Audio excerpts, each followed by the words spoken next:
Mercury-Atlas number 8, Navy Commander Walter Schirra, in spacecraft Sigma-7, accomplished 6 orbits of the Earth, 160,000 miles in 9 hours, 13 minutes.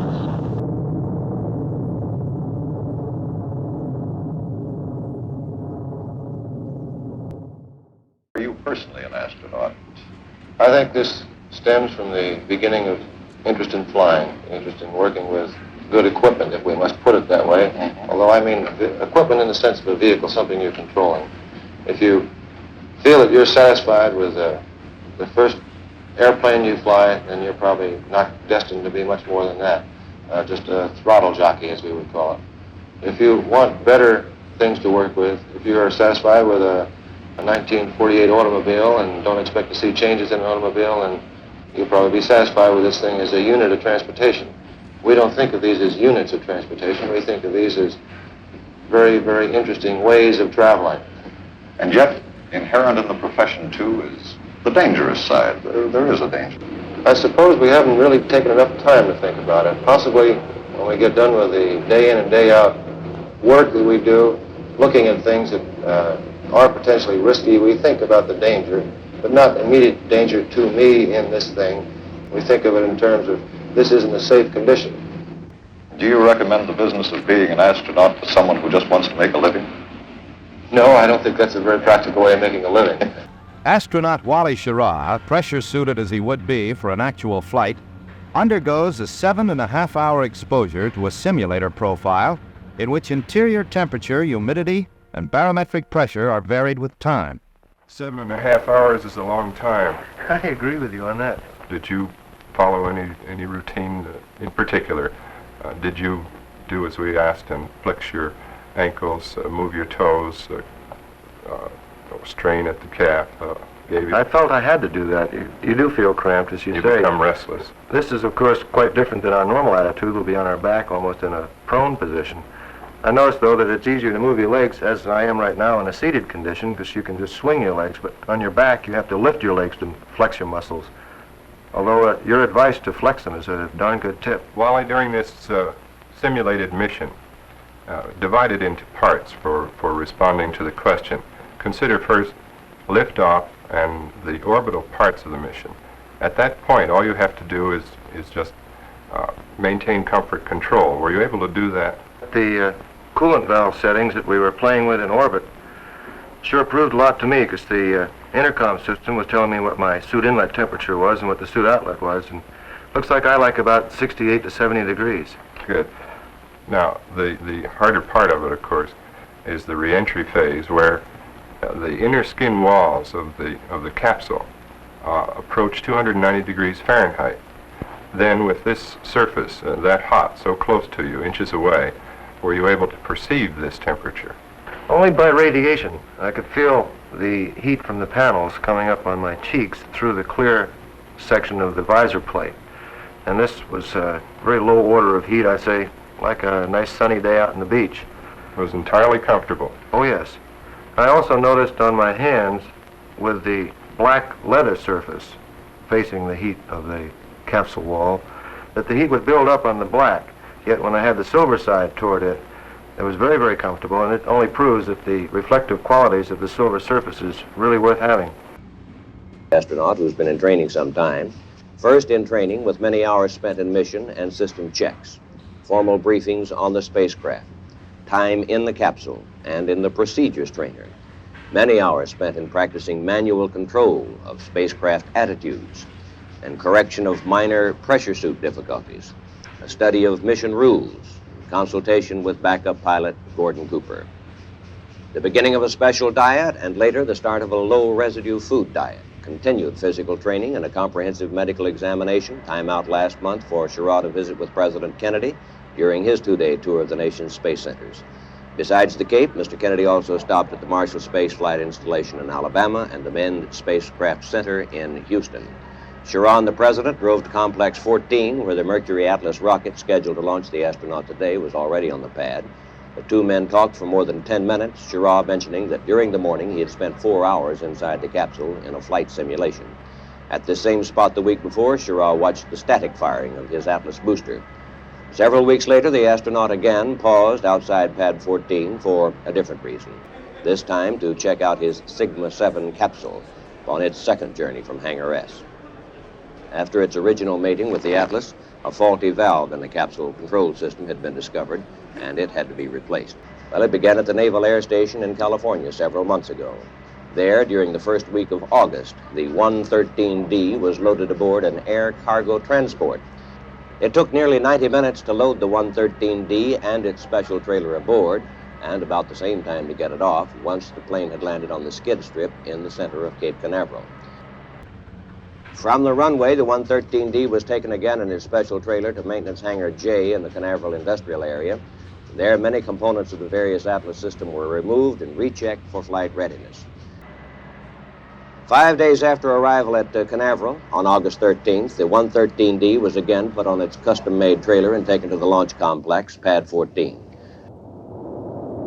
On September 8th, the static firing test was conducted successfully. The Atlas 113D did need an additional test, a static firing, because the 113 is different from its predecessors in that all 5 engines are self-igniting. Scientists call it an added safety factor. Consisted of a fillet, eggs, orange juice, dry toast, and coffee.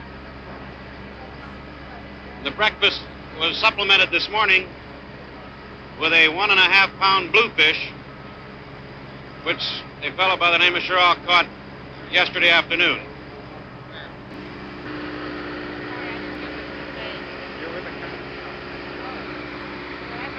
Here comes astronaut Schirra, carrying a little bit different looking portable air conditioning this time.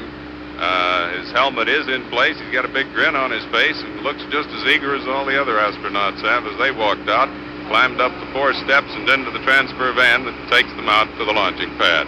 Along with him, a couple of suit technicians and the astronaut's personal physician, Dr. Howard Menners.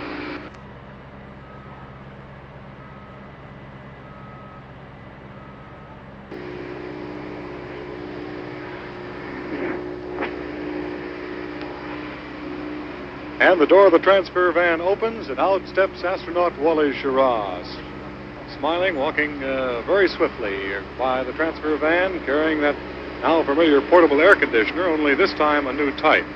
Shakes hands, says hello to a few of the workmen on the pad.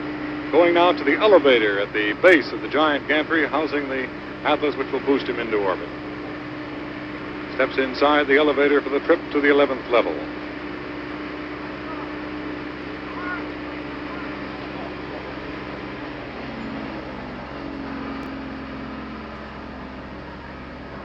The elevator now moving very slowly to the 11th level of the red gantry tower, to the 11th level white room, which houses the Sigma 7 spacecraft.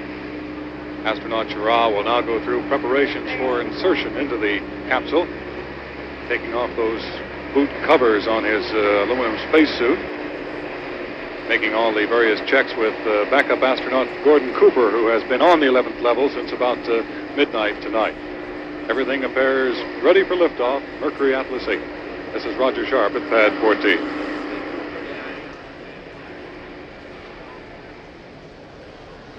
This, as you can see, is the astronaut at the top of the gantry, about to get inside the space capsule. The capsule is called the Sigma 7. As you know, all the astronauts name their own capsule. Schirra says he selected the word Sigma for his because it means accumulation in math, and that this program is accumulation of a great deal of effort by many thousands of people. And the 7, of course, stands for the 7 original astronauts. That number has now been increased. We have other men in training. All of this, by the way, is on a very rigid timetable. Every movement here and every function that is performed is well charted, and every man has his assignment. And these dozens and dozens of little things that are checked out, even in this one operation, are by a timetable, and constant reports are being made to the proper people at Mercury Control Center. This, of course, is only the focal point of it.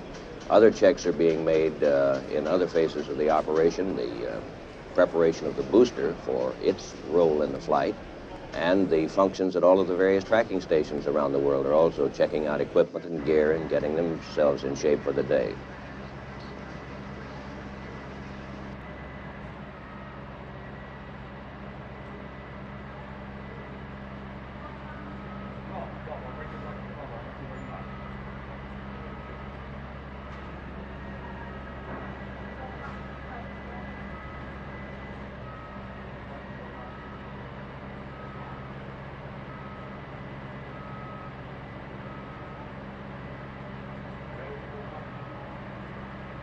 Go. Range operations. Oh, cleared along. Mercury spacecraft. Mercury is go. All pre-start panel lights are correct. Ready light on. My scope is still out. Okay, umbilical's disconnect, scope is coming in. Scope coming in. Roger, scope light out. Scope retract. Roger, D. How about a count? Tank signal. Okay. Gain. This is Mercury Control. The count is 10, 9, 8, 7, 6. 5, 4, 3. I have liftoff, clock is started, and she feels real nice. You pull your gear pins for this flight? Yeah, I got the pins on my office wall, altimeter's off the peg. Stand by for 20 seconds. Okay. 2, 1, mark. Roger, backup started and running good.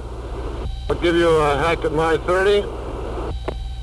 Oh, she's riding beautiful, D. Looks real fine from here. Mark, 30. Okay, fuel is okay, oxygen okay. All systems appear to go, and she's getting noisy.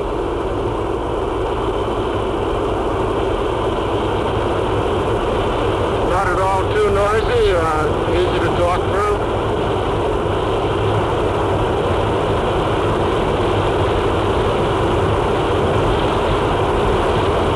Okay, cabin pressures are leaving on schedule.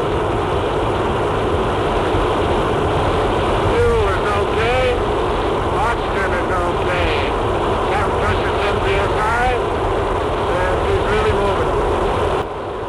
Astronaut Walter M reports his fuel okay, oxygen okay, and that the flight appears to be proceeding satisfactorily. Our observations here at Mercury Control, 1 minute and 25 seconds of flight. Cape Capcom, this is Sigma 7. How do you read? Over.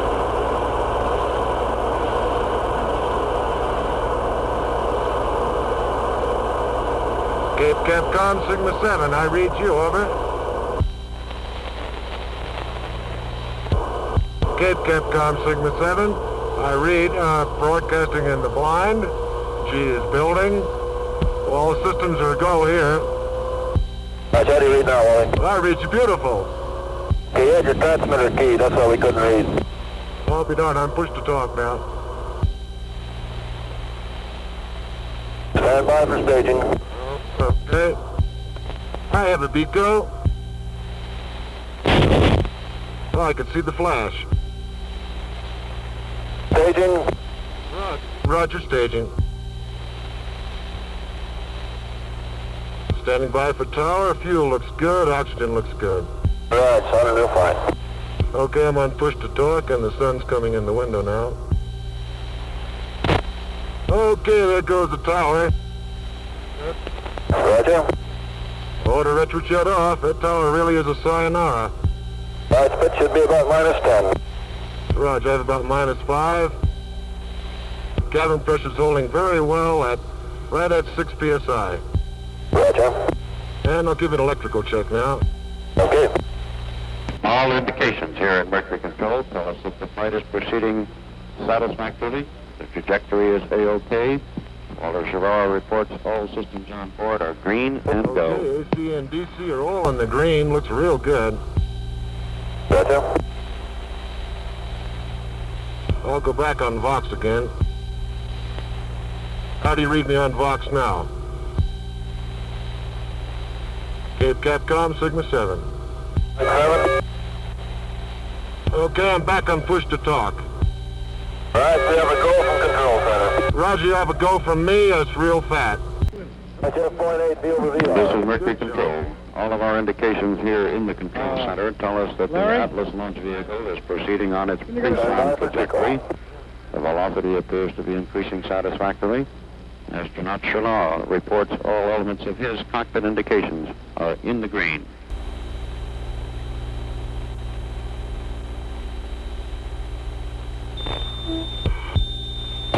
Seco. I have Seco, caps up and an aux band, and it's very pleasant. Going to fly-by-wire low, going to fly-by-wire. That's fly-by-wire. This is Mercury Control. All of our computer indications tell us that we have sufficient altitude, velocity, and the proper flight path angle that will give us a capability for at least 7 orbits. Astronaut Walter M reports that he has gone to his fly-by-wire attitude control system and has begun turnaround. After capsule separation, naturally I commenced the first flying phase of the flight, where I performed a fly-by-wire low turnaround. Fly-by-wire low only means that we have changed since John's and Scott's flight. We have added a switch to permit us to use the very low thrusters for maneuvering while in orbit. We've added temperature meters to record the temperatures of each of the low thrusters that I was using. We had rather increased readouts on the electrical system.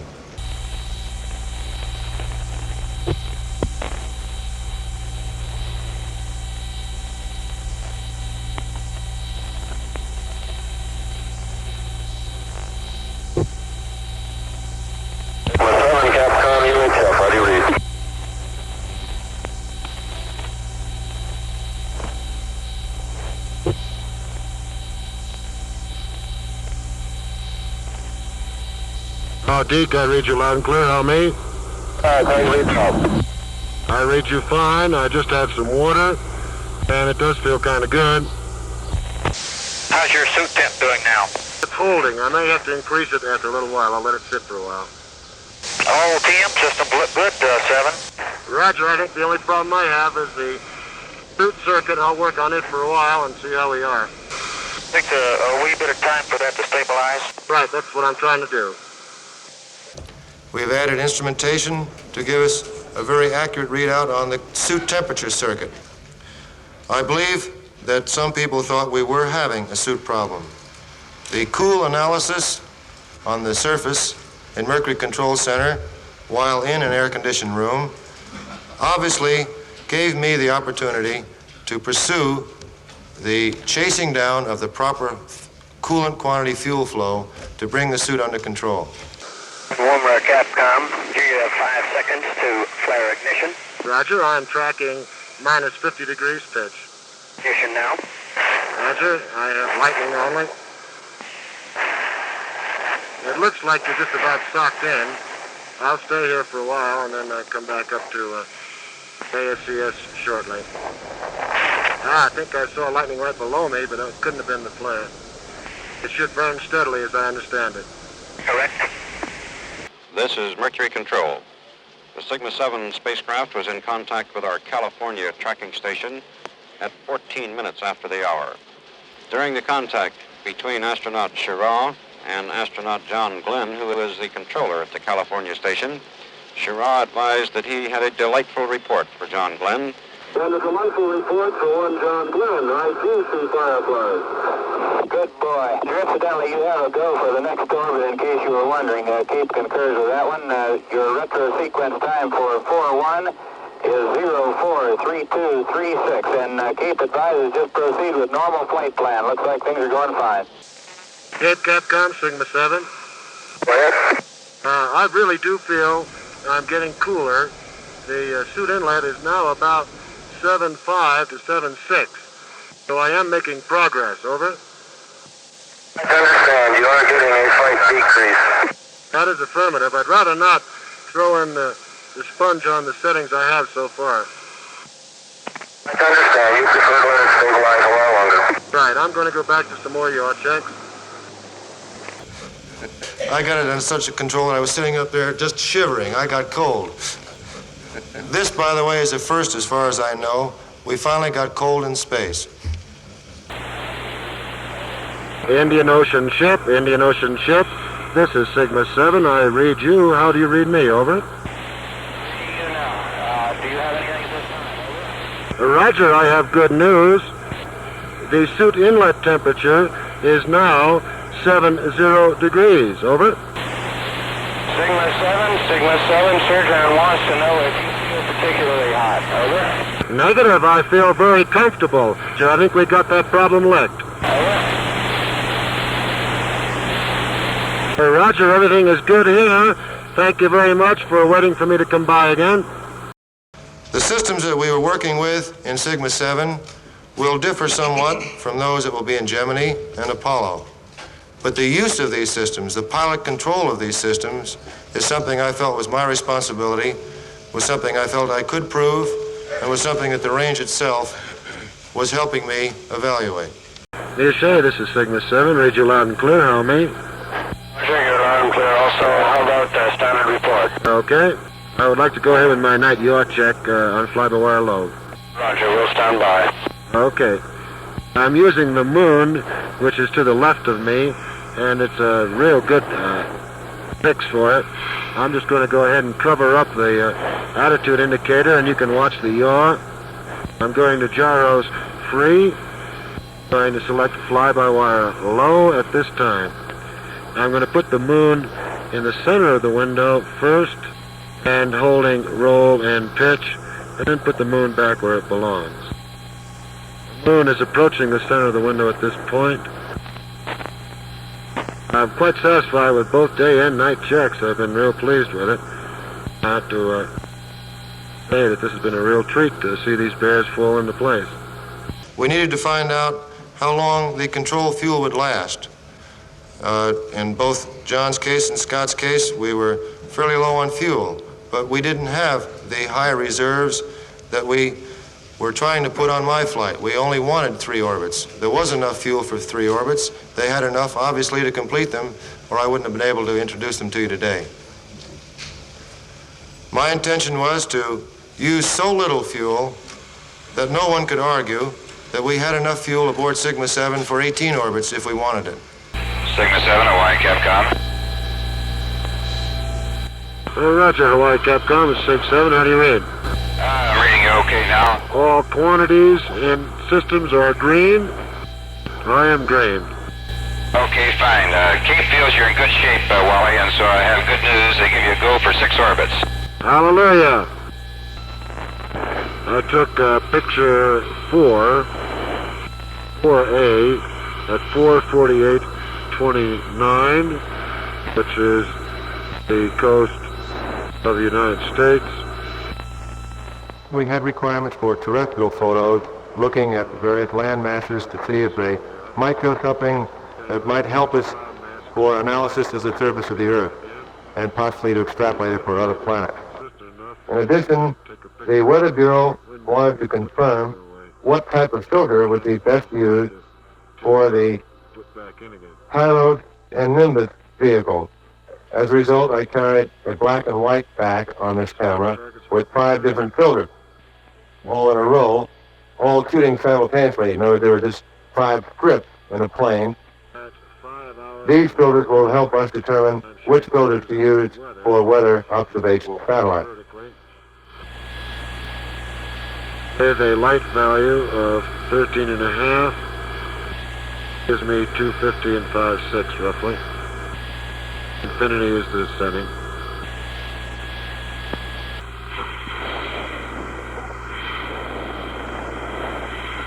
That's clever.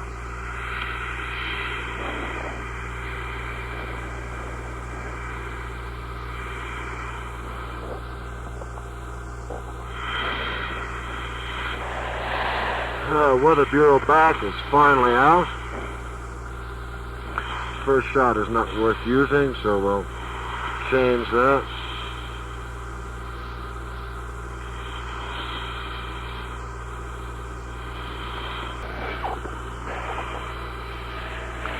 Capsule is in perfect attitude.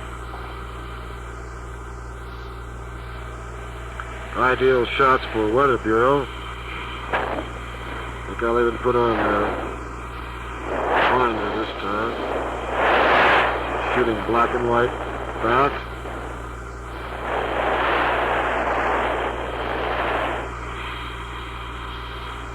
In the white, ready to shoot at 6:06, 37:07. That was an oblique. Shot number 3. I'll take shot number 4, almost as straight down as I can sight. They are a little bit of shadow as we approach sunset. Okay, that's at 6:37:34. That's capsule elapsed time.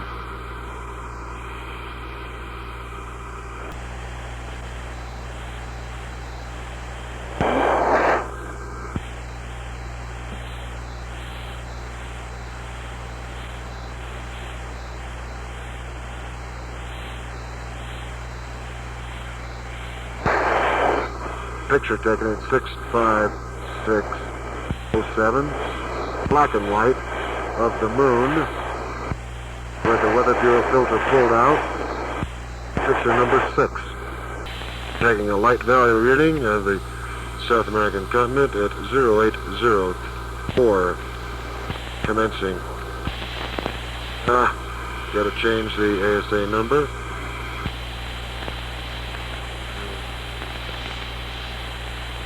ASA number changed to 160, light value being measured at this time. Light value is 15.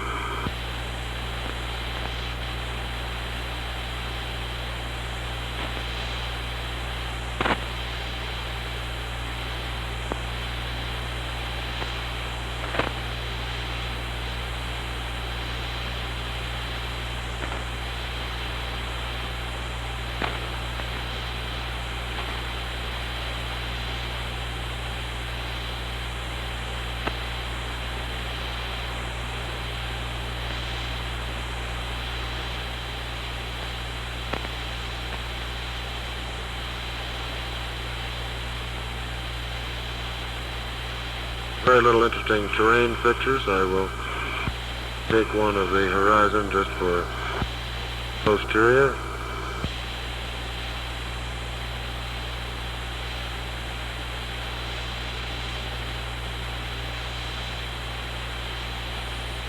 At this time, that picture was A number 12. I'm resetting to B. I now have B1.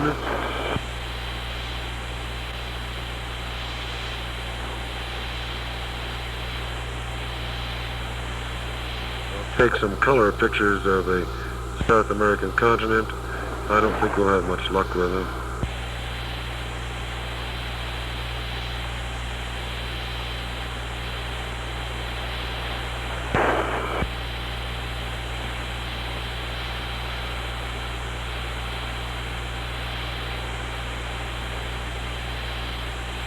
I went through B2,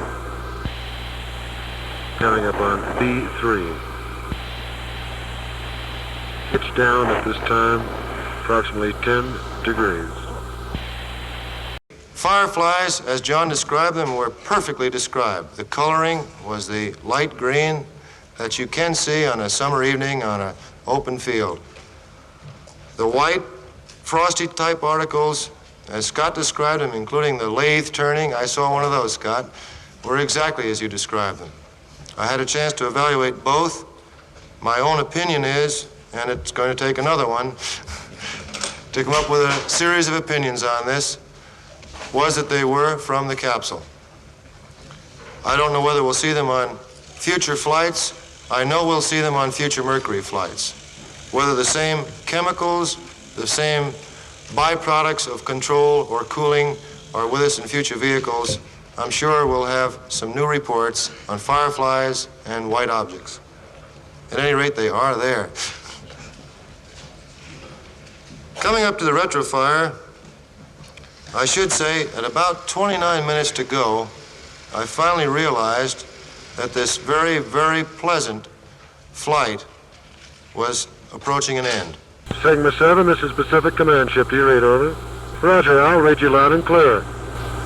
Stand, you're ready to come home, Wally. Al and I ran the retrofire together, and we were both satisfied that everything was working properly on time.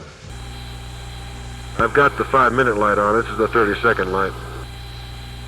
5, 4, 3, 2, 1, light. There it is. I've got a light in the tone. Tone is out. Very good. The timing is right on, Wally. I'll count down to retro sequence, and you'll arm the spoops at 5. That's correct.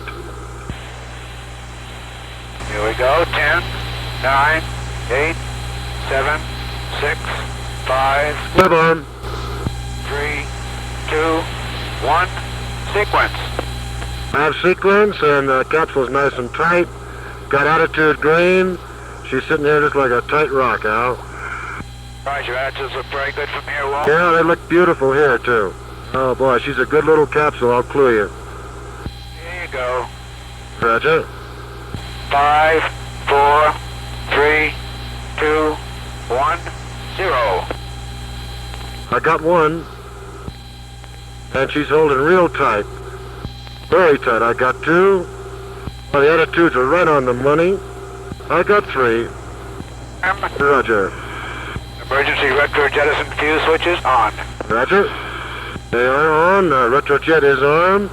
Got sunlight. Everybody's very happy. I'm going to fly by wire, Al, to pitch up to reentry attitude. Manual is going in. And we're showing you have about 6-8% auto and 8-4% manual fuel left. I think our readings are probably low. I got 6-8 auto and 7-8 manual.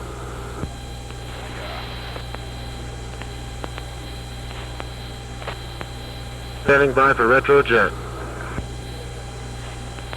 I have retrojet and light is green. I could hear it, by the way. There we go into 0.05G green.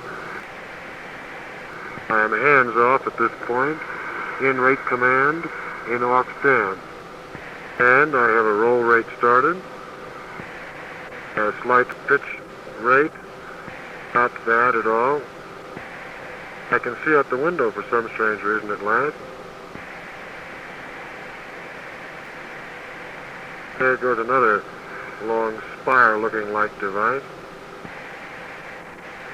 I will give another blood pressure at this point, subsequent to 0.05G. All rates are very nominal.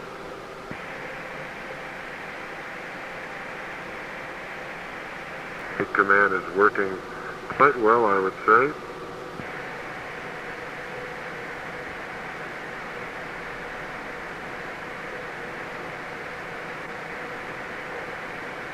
Going back into the G field. And the attitude looks very stable. I'm rolling right around the horizon. I'm going to stop my blood pressure at this time and sit back here and regroup. I can see the ion layer. I'm inverted at this time.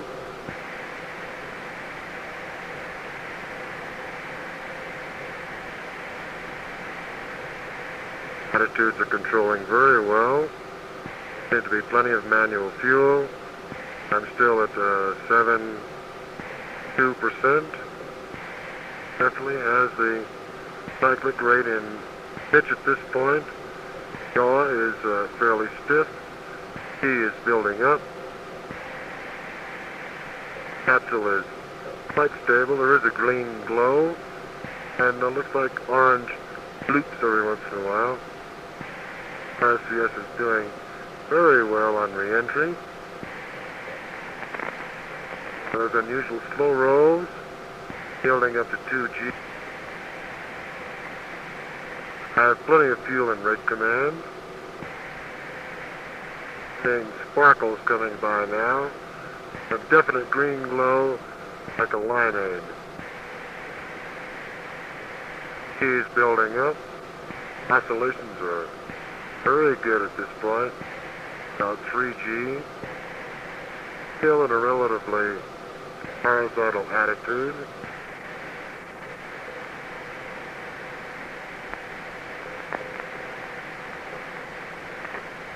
Head command working well. All axes holding. Doing very well. Coming up to 5.5 G. Head command still holding. Full still 7.0. Screen glow.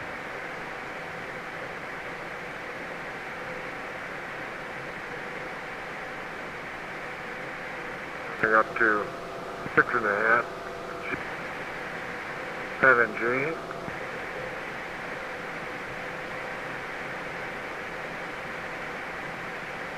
Coming up to 8 G. Big command holding. Getting a pretty big yaw. Too bad. Hiding it pretty well. Manual is 60%. She caught it very well. Coming off peak G. G was an indicated 7.5. Roger. Read you loud and clear. I still have about 3G on. Capsule performing very well. Take command. Well, altimeter off the peg. Attitude's holding very well.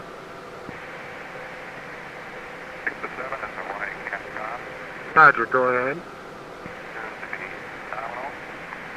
Roger, seems nominal here. Everything looks good. Got 55% auto fuel. Passing through 70,000 feet. 65,000. Attitudes are very stable. Coming up on 60. Take command doing very well. Coming up on 50. She looks like a sweetie. Coming up on 45,000. I'm down to about 1 G. Preparing to punch the drogue at 40. 41. Punching drogue, and the drogue is out. You can hear. I can't see her because of the cloud. Attitudes are holding well. Manual lever is in. RSCS fuel is going pretty fast. I can see the drogue now.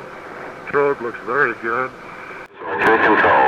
His powers have just begun to receive automatic relay of voice broadcasts from astronaut Walter Schirra aboard the Sigma 7 spacecraft. The voice transmissions are a little bit garbled, so we are not getting a clear indication of his status, but all other indications are that everything is A-OK. He is on the track and is coming down into the pre-planned recovery area. Snorkel. Cabin pressure is increasing. Snorkel should go. I believe snorkel lids blue. I felt them. I will pull it anyway. I have emergency rate. I think I led the snorkels a little bit on that one. I'm dumping H2O2. Switch fuse on. Standing by recovery arm is arm. Standing by for main chute. All switches are in proper position. Manual fuel is almost all gone. There goes drogue, and main is out. Oh, she's out beautiful. My radio, the trip seems to be eminently successful. Of course, we want to see the astronaut on the deck of the carrier, and that will test it. The spacecraft is close now to the water, and it's just a few feet above the water and splashes. And the cheer goes up from the end aboard the aircraft carrier at this point. Everything looks real good, Gus. Roger, I agree. I feel very comfortable. Oh, this is a sweet little bird. I just can't get over it. Hello, Astro. Hello, Astro. It's Force 1, primary heel, over. over. Hey, Roger, Swiss One. This is Astro. How are you today? Fine. Got you on Bird Dog. Give me a short count, please. Roger, short count follows. 1, 2, 3, 4, 5. 5, 4, 3, 2, 1. This is Astro Sigma 7. Very happy to be back in the Pacific Fleet. Okay, Astro, the swimmers are in the water. Roger. Howdy, fellas. Do they know I'm all right, I assume? I heard them knock on the capsule. Astro, this is Swiss pilot. The carrier is about 3/4 of a mile. Closing. Okay, fine. I frankly would prefer to stay in and have the small boat come alongside, using your collar routine, of course, to support me, and having a ship pick up. Over. Roger, understand you want ship small boat. We'll give them that word right away. I should say that the recovery forces had practiced. I knew that Captain Rankin had practiced with his crew to pick me up, and I decided I wanted to come aboard first class, and did. Sigma 7 was dry as a bone. I was comfortable. The suit circuit temperature never got higher than 78 degrees, and that's what it was when I got out. Some concern had been expressed in the past from incomplete reports from other sources that space sickness might be a problem. I am here to say that there was no problem at all. There was no break-off phenomena. There was no uneasiness. There was no queasiness. I felt great and would like to have continued for the balance of 12 more orbits. When I blew the hatch and got my space injury, although this is really a 1G carrier injury, as the dust and debris settled from the hatch departure, I stepped out on the number 3 elevator and requested permission to come aboard. Here comes he is out now, still wearing his helmet. Some applause for the men of the Navy Pacific. Now he removes his helmet. And this is somebody off to his right. He's now seated with his legs inside of the capsule, seated on the rim of the hatchway, and now swings off to the right, about to pull his legs off. Commander Walter Schirra, the United States 5th astronaut, standing now in the window section and looking down, now looking at the top of his capsule. He got a pretty short haircut. His hair seems to be matted down slightly by the perspiration. He is now down on the deck and talking to NASA officials, a big smile on his face as he meets the Public Information Officer of NASA. Now is introduced to the Navy officers, the skipper of the Kearsarge, the executive officer. After a medical examination, a short rest, and a complete discussion of his flight with Project Mercury officials, astronaut Schirra returned to Houston, Texas. On October 7th, he delivered a first-hand report of his flight to the nation and to the world. Last Wednesday, Walter Schirra became the 5th American to ride a rocket into space. He was in space for over 9 hours. He was weightless for over 9 hours. He had considerable time for observations and reflection. Flights like Wally's are essential to our progress in space.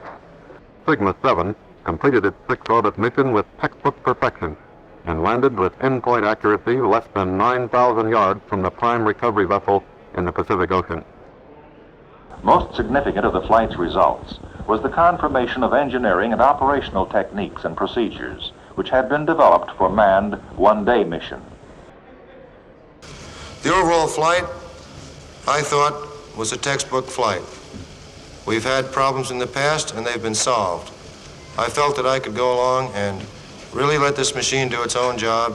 When I had jobs to do, I could concentrate on those.